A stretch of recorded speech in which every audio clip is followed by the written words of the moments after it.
天冷就狂咳嗽，按一个穴位能快速止咳，再教你一招祛寒防病。很多人咳到睡不好，吃药也没用，其实问题可能出在脖子受凉了。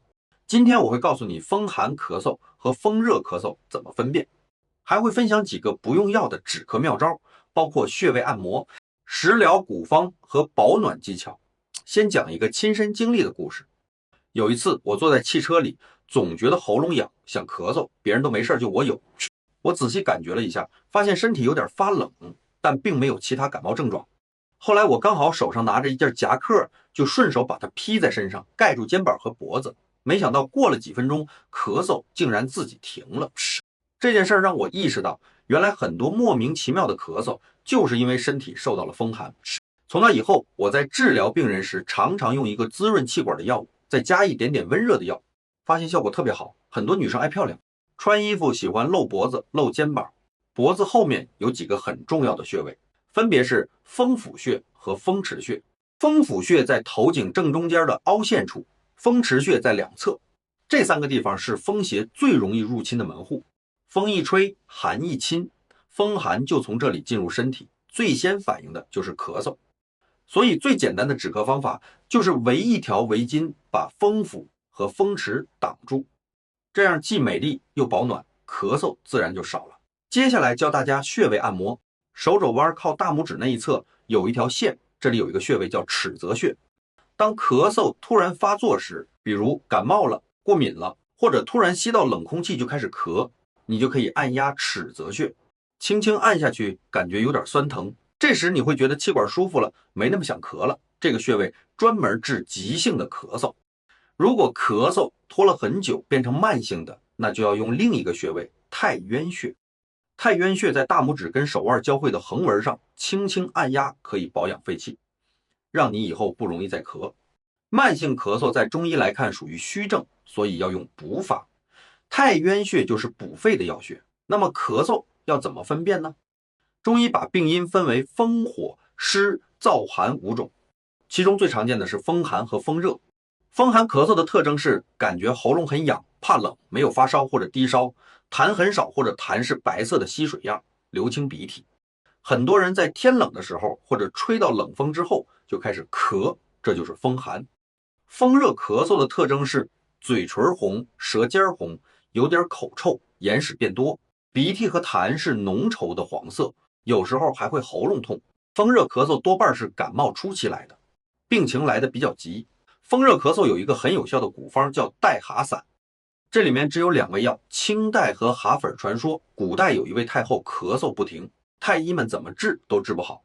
后来有个太监说他知道一个方子，太医就花重金买下来给太后吃了，结果一吃就好。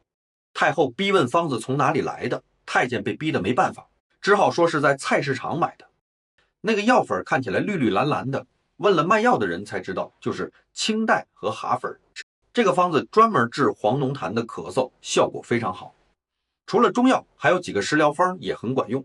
第一个是蒸梨，用青皮梨和黄皮梨各一个，把它们切块，撒上一点蜂蜜，放到锅子里蒸熟，然后吃掉梨肉。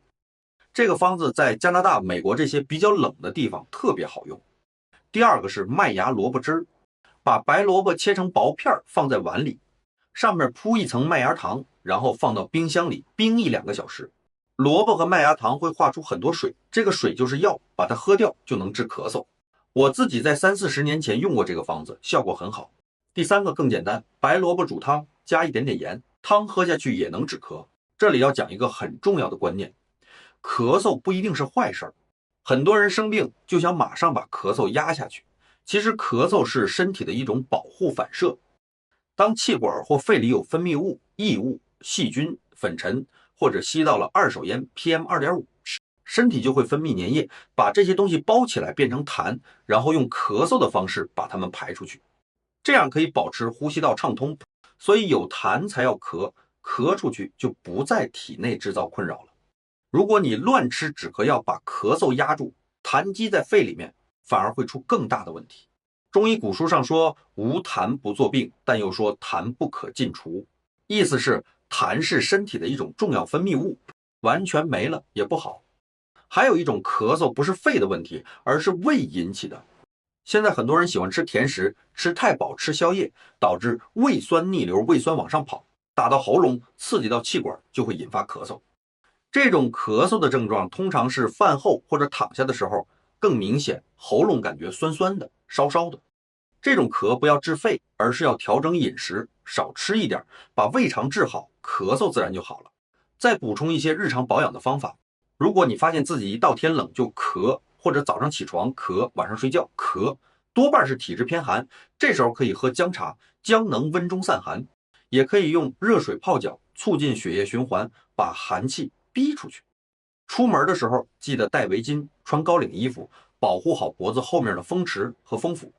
家里可以煮一点葱白姜汤，葱白和生姜一起煮水喝，对风寒咳嗽很有帮助。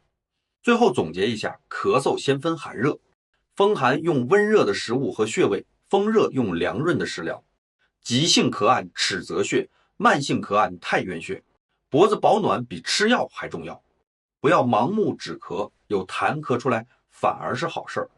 如果咳嗽伴随高烧、呼吸困难、胸痛、咳血，那就要赶快去看医生，不能自己乱治。如果你认同这些养生方法，想学习更多照顾自己健康的知识，请点击订阅，这样你就不会错过每一期实用的健康内容。感谢你的支持，我们下期再见。